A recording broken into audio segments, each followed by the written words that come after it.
Nous ouvrons la seconde partie de l'Africa Newsroom avec nos trois éditorialistes Camille Sari, Gracia Rukindikiza et Alfred Chango. Place au dossier du jour en cette semaine spéciale infrastructure en Afrique.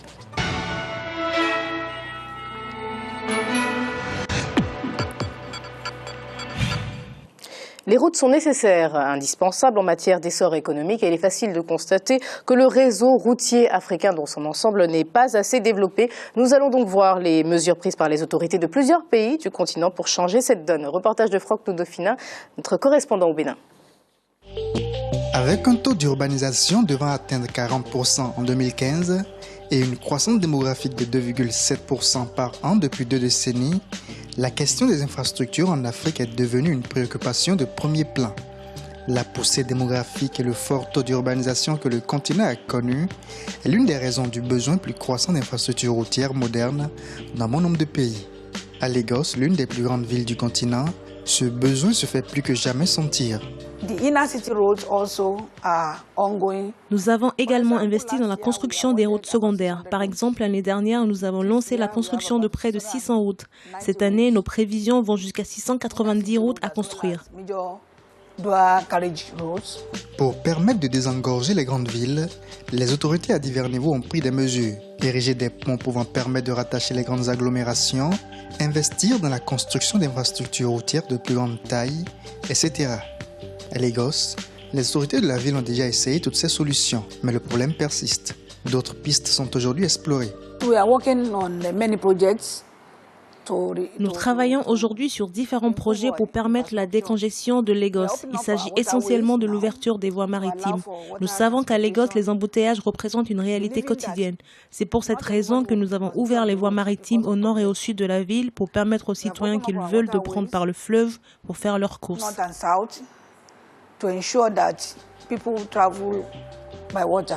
Loin de Lagos et maintenant en Afrique centrale, les besoins en infrastructures routières sont aussi présents. En République du Congo, le gouvernement a renforcé son investissement en matière de construction de routes. En 2013, 250 km de routes ont été construites. Au cours de la nouvelle année 2014, l'État compte atteindre les 350 km de routes. Aujourd'hui, le pays se structure avec un programme important sur la viabilisation de notre position de transit. Le fait que le pays soit au milieu du continent, un pays carrefour entre le nord et le sud, nous avons donc un programme ambitieux et privilégié sur la construction des infrastructures. Investir dans le secteur des infrastructures ne permet pas uniquement de désengorger une ville ou de la rendre moderne. Il y va également de l'ouverture d'un pays sur les autres États voisins. Le Congo l'a compris et investit aujourd'hui activement pour une libre circulation avec ses voisins, comme le Cameroun ou encore le Gabon. Nous sommes en train de développer donc, tous les modes de transport de Pointe-Noire vers l'intérieur du pays, notamment une route lourde qui s'est construite entre Pointe-Noire et Brazzaville et qui se prolonge dans le nord du pays, à l'extrême nord, pour finalement finir à la frontière du Cameroun, en accord avec la République du Cameroun, et en même temps une bretelle qui rentre par le Gabon en accord avec la République gabonaise. Le nombre de grands ponts construits au cours des 5 dernières années sur le continent africain a accru. En Côte d'Ivoire, le projet de construction du 3e pont d'Abidjan, dont les travaux avaient été lancés depuis 1999, a vu le jour, ceci au grand bonheur de la population. La construction des grands axes routiers sur le continent africain est aujourd'hui l'une des priorités des gouvernants. Mais l'entretien routier devrait aussi représenter une priorité. Le patrimoine routier africain, qui est d'une grande valeur dans certains pays, il dépasse 30% des PIB, doit être maintenu, sinon c'est une perte de capital. Et face à la rareté des ressources, nos États ont tendance à arbitrer négativement en faveur de l'entretien. Nous constatons donc une baisse tendancielle de nos recettes et nous voudrions demander un accroissement de nos ressources. Mais pour ce faire, nous voulons donner l'assurance que les ressources que nous mobilisons déjà sont judicieusement utilisées. S'il y a un phénomène à dénoncer dans le cadre du développement routier sur le continent, c'est bien sûr la corruption.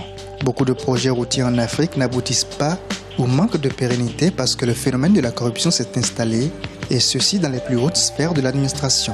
Mettre en place des infrastructures routières modernes et durables nécessite de lourds investissements.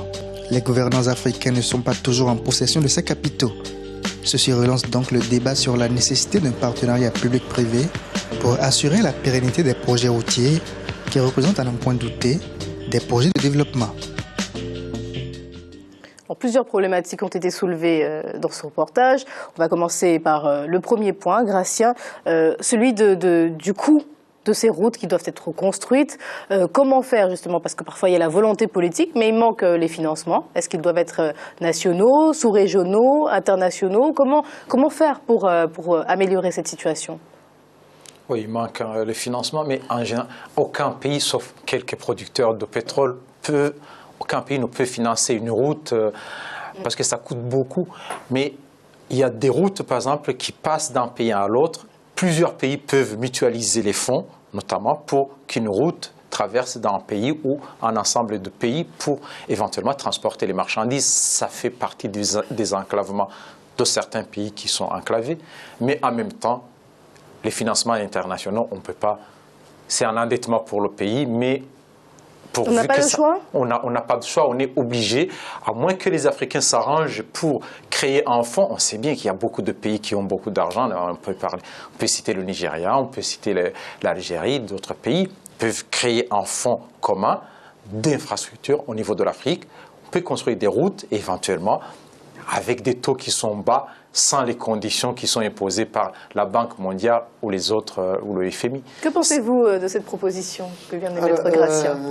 Avant de répondre à cette proposition, ce qu'il faut bien voir, c'est qu'effectivement, la question des routes, elle est essentielle pour l'Afrique. Pour la plupart des pays africains, ce sont des routes qu'on a héritées de l'époque coloniale, qui ont rendu l'âme, qui n'ont pas été entretenues. Et donc, dans le reportage, on a posé aussi l'autre condition, la question de l'entretien des routes après. On y reviendra. Donc, aujourd'hui, construire des routes nécessite effectivement des investissements très lourds, parce que ce sont des infrastructures de base. Alors, en distinguant aussi des routes d'intérêt national, les routes d'intérêt régional, les routes d'intérêt local. Je pense que c'est dans la synergie des financements nationaux, régionaux, pour l'intégration régionale et puis internationaux. Aujourd'hui, il y a un partenaire qui met tout le monde d'accord, c'est la Chine qui finance dans les différents États. Qui met tout le monde d'accord, ça se discute. Mais Marie-Angèle, puisque la Chine finance tous ces projets justement de construction de routes dans la plupart de ces pays-là. Ça, ce n'est pas... Mais oui, tout à fait. Bon, si on reste sur l'aspect financement, effectivement, la Chine est un partenaire à privilégier. Ensuite, il y a les institutions internationales, mais on sait quelles sont les conditions qui sont posées par les institutions internationales. Et parfois, mieux vaut passer par un partenaire qui veut du gagnant-gagnant. Comme ça, on ne s'endette pas financièrement, mais matériellement avec des ressources. Donc, c'est un échange qui s'établit entre les États. Le vrai problème, il est ailleurs. C'est le problème, justement, des entreprises, parce qu'il y a absence d'entreprises africaines de construction des routes. Donc, du coup, on est obligé... Il y en a aussi, très peu. Dans certains pays, oui, mais on ne fait pas appel à ces entreprises-là, on fait appel aux entreprises étrangères. Les entreprises étrangères, en l'occurrence chinoises ici, évitent justement le phénomène qui est dénoncé, qui est celui de la corruption. C'est-à-dire que les entreprises locales nationales surfacturent, s'arrangent, ou alors, quand on lance un avis d'appel d'offres... Mais vous généralisez, Alfred, vous généralisez, toutes les entreprises locales ne sont pas corrompues, enfin. Non, je n'ai pas dit qu'ils sont, mais sont des facteurs potentiel de corruption, c'est-à-dire de détournement justement, d'évaporation des fonds par la surfacturation. Voilà, ça ce sont des choses qui sont menées courantes en tout cas en Afrique. Donc lorsqu'on lance des avis d'appel d'offres publics, justement, les entreprises africaines ne sont pas compétitives. Du coup, on recourt aux entreprises étrangères, ce qui fait effectivement qu'aujourd'hui, c'est la Chine qui est là. À l'époque, c'était l'Union européenne, même si le Fonds européen de développement finance encore certaines routes, mais a dû revoir aussi un peu à la baisse, justement, le taux de l'endettement. On va voir un peu si nos autres éditorialistes sont du même avis que vous. Alfred a soulevé plusieurs points qui pourraient... Moi, je ne partage pas du tout cet angélisme concernant la Chine. Connaissant bien le pays, c'est un pays qui est toujours défendu et c'est sans droit ses intérêts d'abord. D'abord, ils utilisent leur main-d'œuvre, donc ce n'est pas la main-d'œuvre locale, leurs ingénieurs. L'Afrique est capable d'avoir. Oui, l'Afrique est capable d'avoir des bureaux d'études africains. parce que il y a beaucoup, on ne s'appuie pas suffisamment sur la diaspora africaine. Il y a beaucoup, c'est pas sorcier, c'est pas extraordinaire. Il ne faut pas être un génie. On n'est pas génie d'ailleurs. Si on forme des bureaux d'études, des ingénieurs, on peut être capable de construire des routes. La corruption, il y a des entreprises locales, même dans la plupart des pays africains, qui sont capables et qui construisent des routes. Tout à fait. Mais qui durent combien de temps? Non, mais est-ce que les routes chinoises durent combien de temps? Alors on pourra en discuter pendant longtemps. Non, mais Camille, continuez. je termine. Je pense que la corruption, parlons-en. La corruption, ça gonfle et ça se rajoute au surcoût. Autrement dit, combien de routes? Et ça, on l'a remarqué. On a remarqué des ponts qui s'écroulent parce que ça a été fait n'importe comment, parce qu'au lieu de mettre la somme qu'il faut, on va enlever 20 ou 30%. Si vous avez une enveloppe budgétaire, vous ne pouvez pas faire plus. Donc l'entreprise vous dit, moi je ne peux pas faire plus. Moi je pense qu'il faut, juste un mot, il faut vraiment qu'on ait aussi des schémas purement qui respectent comment dire, la mentalité. Gratien, oui. Ah oui, pour d'abord 2 points. Pour les Chinois, Alfred dit, c'est bien, les Chinois, ils viennent, ils donnent de l'argent, ils investissent. En contrepartie, on cède les mines. Moi, je préfère.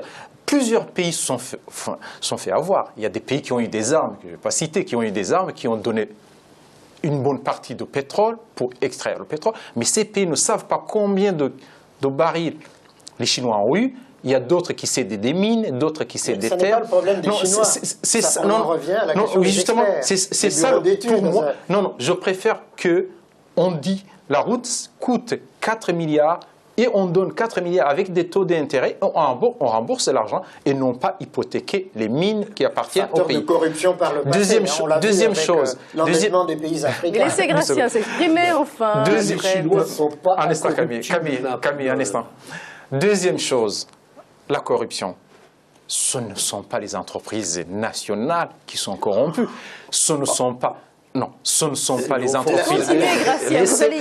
Là, du coup, je n'ai pas terminé. Ce ne sont pas les entreprises étrangères ou chinoises, ce sont les décideurs locaux qui sont corrompus.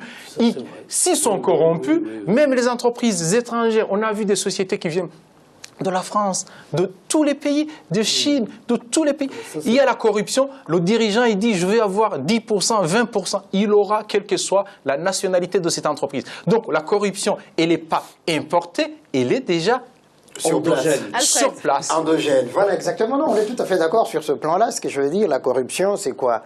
C'est passation de marché, de construction d'une route. Si on fait un avis d'appel d'offres publiques, les responsables politiques vont créer des entreprises bidons qui vont avoir le marché et qui vont surfacturer d'ailleurs. Ensuite, ils vont reverser... Mais Alfred, ce que vous êtes en train de faire finalement, vous êtes en train de dénoncer un certain nombre de choses, mais qui ne sont pas avancées le débat. Parce que si on n'est pas capable de se faire confiance entre Africains, notamment de faire confiance aussi aux entrepreneurs africains, effectivement, tous les marchés iront à l'étranger. Marie-Angèle, je ne dis pas qu'on ne peut pas faire confiance aux entrepreneurs africains. C'est ce que vous sous-entendez. Je constate simplement que le système de corruption est tel que... ou alors on met en place des commissions véritables qui contrôlent l'usage des fonds qui sont destinés à la construction, à des projets spécifiques. Vous comprenez, il y a quelques années, il y a une anecdote que Julius Nyerere racontait souvent, que je peux rappeler ici. Rapidement. Il va en Corée du Sud, il voit des routes construites et tout ça, il pose aux dirigeants coréens, mais comment vous faites? Les Coréens disent, c'est pas que la corruption n'existe pas chez nous. C'est que nous, quand il y a un projet qui est lancé pour 10 millions, par exemple, de dollars, on peut détourner 2 millions, mais 8 millions vont être consacrés à la construction de la route. Au bout du compte du projet, vous l'aurez. En Afrique, et l'argent et la route, vous mangez tout, et puis il n'y a plus rien. On va laisser Camille, s'il vous plaît, on va poursuivre, parce qu'il y a d'autres thèmes dont nous devons parler, effectivement. Il y a également l'entretien de ces routes, qui est important. Il faut Alors, les solutions divergent. Pour certains, les routes sont mal entretenues, il faut des fonds, on n'arrive pas à les trouver. Les péages, par exemple, seraient des solutions. Mais ces péages-là sont très mal acceptés, notamment par les automobilistes. Donc comment permettre à ces routes qui sont construites avec des matériaux plus ou moins fiables de tenir la route? sans faire mauvais jeu de mots. Justement, on revient, je suis désolé, mais on revient à ce problème. Camille, enfin. Non, je ne vais pas revenir au débat ancien. Non, c'est pas ça que je voulais dire. Il faudrait que les routes qui aient de la qualité. Parce qu'on a vu beaucoup de routes disparaître, mais vraiment disparaître, c'est-à-dire le goudron disparaît, il n'y a plus que la piste. Ça pose un problème. Ça pose un problème de qualité. Donc il n'y a pas eu, et en plus, il n'y a pas eu ce qui est nécessaire. Moi, je rappelle une chose, c'est que il y a des normes internationales. Il y a des normes internationales pour la construction des routes. On sait combien ça coûte et on sait combien l'entretien coûte aussi. L'entretien coûte aussi. On peut même étudier précisément combien coûte au mètre carré l'entretien, combien coûte par an selon la pluviométrie, puisque la pluie joue un rôle, etc. Combien coûte l'entretien? Les problèmes, c'est comment financer cet entretien, Camille. C'est ça la question. Oui, justement, c'est pour éviter les surfacturations. Moi, je reviens pas au débat. Je pense qu'il y a un intérêt pour tous les pays africains de développer les infrastructures et leur entretien. Parce que si on veut développer le commerce intra-africain, il faut développer... mais là, Camille, vous ne nous avez pas donné des solutions. Alors peut-être que Gratien va le faire.